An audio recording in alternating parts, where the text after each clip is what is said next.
Good evening, आप सबको नमस्ते। दृष्टि द विजन की ऑनलाइन क्लासेस में आपका स्वागत है। मैं विकास सर। भैया हम लोग BSc part 3 zoology paper first पढ़ रहे हैं, जिसमें टॉपिक चल रहा है आपका पिसीकल्चर। पिसीकल्चर में हम लोग डिजीजेज इन फिशेस पढ़ रहे हैं। फिशेज में कौन कौन सी डिजीज होती है, उसका हमने एक टॉपिक पढ़ा फंगल डिजीजेस। हमने कहा था कि जो फिशेज होते हैं, जब आप पिसीकल्चर करेंगे तो कई प्रकार की डिजीजेज भी आएंगी, और डिजीजेज में क्या होता है कि आपको थोड़ा सा उसको टाइप में बताना होगा। जैसे फंगल डिजीज है, बैक्टीरियल डिजीज है, प्रोटोजोन डिजीज है, वायरल डिजीज है, तो इन सब के बारे में हमें थोड़ा थोड़ा बताना होगा। तो हम दूसरे टॉपिक पे आए हैं, बैक्टीरियल डिजीज। बैक्टीरियल भैया थोड़ा सा वॉइस आ रही भैया। Bacterial disease, various bacterial diseases in fishes are as follows. इन कई प्रकार की जो बैक्टीरियल डिजीजेज हैं उनके बारे में बताया गया है। पहला है कॉटन माउथ डिजीज। पहला है cotton mouth disease. Cotton mouth disease में बताया क्या गया है, this disease is caused by filamentous bacteria such as flexibacterium. एक बैक्टीरिया है फैक्सीबैक्टीरियम, उसी के द्वारा कॉटन माउथ डिजीज होता है, बैक्टीरियल डिजीज है। It is characterized by the appearance of fungus like tuft around the mouth. और इसकी रोग की पहचान कैसे है, इस बैक्टीरिया का जब इन्फेक्शन होगा तो फिशेस की माउथ के आसपास आपको फंगस ग्रो जैसे दिखाई देंगे, सफेद या भूरे रंग का फंगस जैसे ग्रो करता है, वैसा कुछ अपीयरेंस दिखाई देगा। The disease can be treated by addition of antibiotics like as chloramphenicol and furans in water। कुछ एंटीबायोटिक्स हैं, इनको अगर वाटर में मिला देंगे तो इस बैक्टीरियल डिजीज से फिशेस को बचाया जा सकता है। दूसरा है, ये है furunculosis, FURUNCULOSIS, furunculosis. This disease is caused by, ये है एरोमोनास साल्मोनेसिडा। ये एक बैक्टीरिया है, इसके द्वारा ये डिजीज होती है। This disease is marked by appearance of bloody boils on the skin and visceral organ of fishes. इसकी पहचान कैसे होगी, आपको मछलियों के स्किन पर छोटे छोटे रक्त के धब्बे, खून के धब्बे जैसे दिखाई दे देंगे, उसी को कहते हैं ब्लडी बॉइल्स।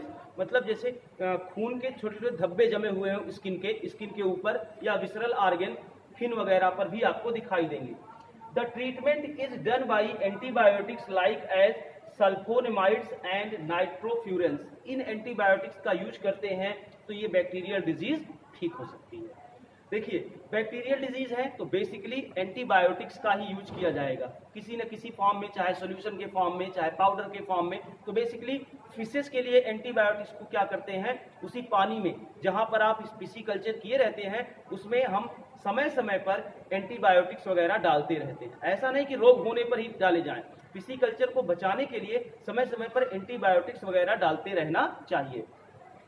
अगला है टेल और फिन रॉट। टेल और fin rot, it is common disease of young and adult fishes. ये यंग या एडल्ट दोनों फिशेस में कॉमन डिजीज है। It is caused by Pseudomonas bacterium, जो स्यूडोमोनास जीनस है उसी प्रजाति के द्वारा होता है। The fin rays are first become brittle and later break leading to complete destruction of fins. Fins आप जान रहे हैं, आपने फिशेस को पढ़ा है, हमने कहा था फिन्स दिखते हैं, dorsal fin, ventral fin, caudal fin, pectoral fin. तो जो फिन्स हैं वो स्टार्टिंग में कैसी हो जाती हैं, ब्रिटल, मतलब बहुत ही कमजोर होने लगती हैं, ब्रिटल होने लगती हैं, और धीरे धीरे इस बैक्टीरिया के इन्फेक्शन से कुछ समय के बाद वो फिन्स कंप्लीटली डिस्ट्रॉय हो जाएंगी। अगर मछलियों के पास फिन्स नहीं होगा तो स्विमिंग नहीं कर पाएंगी, तैर नहीं पाएंगी, ना तो अपने फूड के पास जा पाएंगी, ना तो अपने आप को कहीं वो ट्रांसपोर्ट कर पाएंगी। फिर it is treated with copper sulphate solution, copper sulphate solution के द्वारा, और पोटेशियम डाइक्रोमेट सोल्यूशन के द्वारा, पोटेशियम डाइक्रोमेट सोल्यूशन के द्वारा इसका ट्रीटमेंट किया जाता है।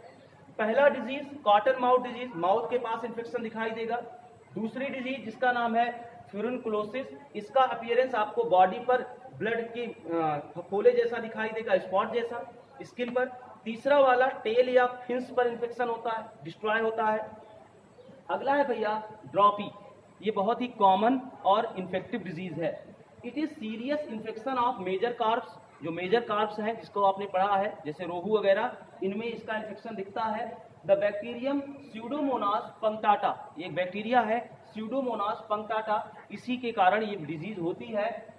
It is characterized by accumulation of yellow coloured fluid inside the body cavity and inflammation of intestinal part.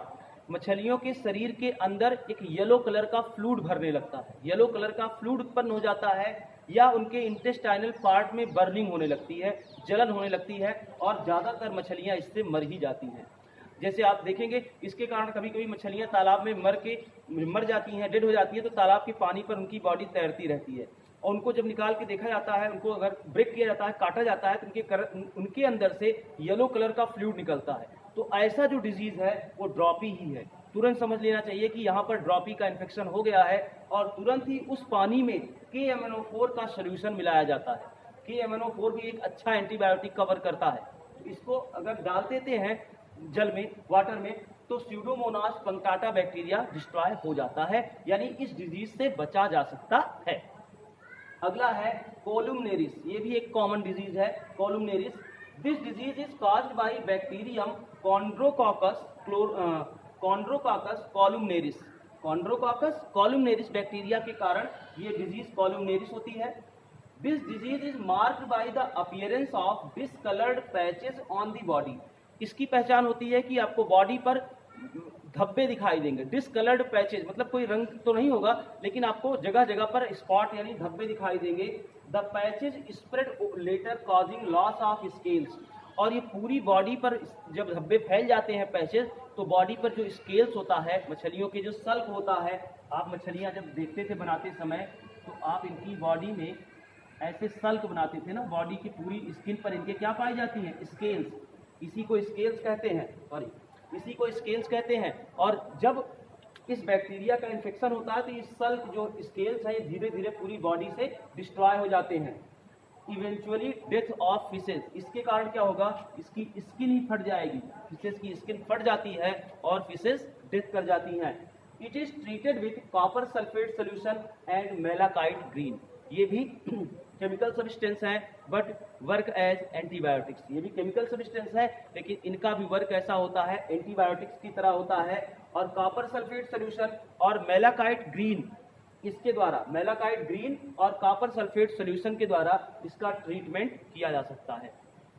तो भैया इसको नोट डाउन कर लें। इसके बाद हम चलेंगे अगली डिजीज पर, प्रोटोजोन डिजीज, जो कि अगले नेक्स्ट वीडियो में आएगा।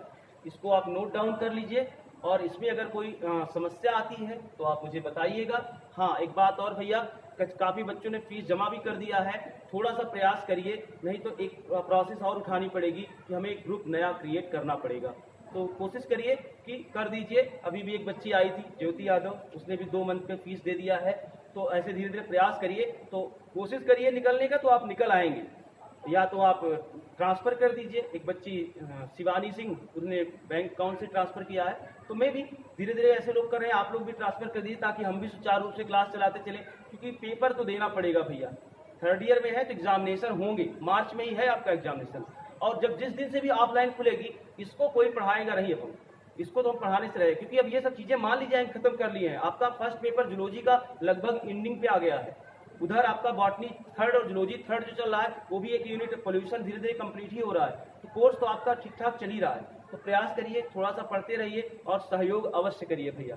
थैंक यू, मिलते हैं अगली वीडियो में।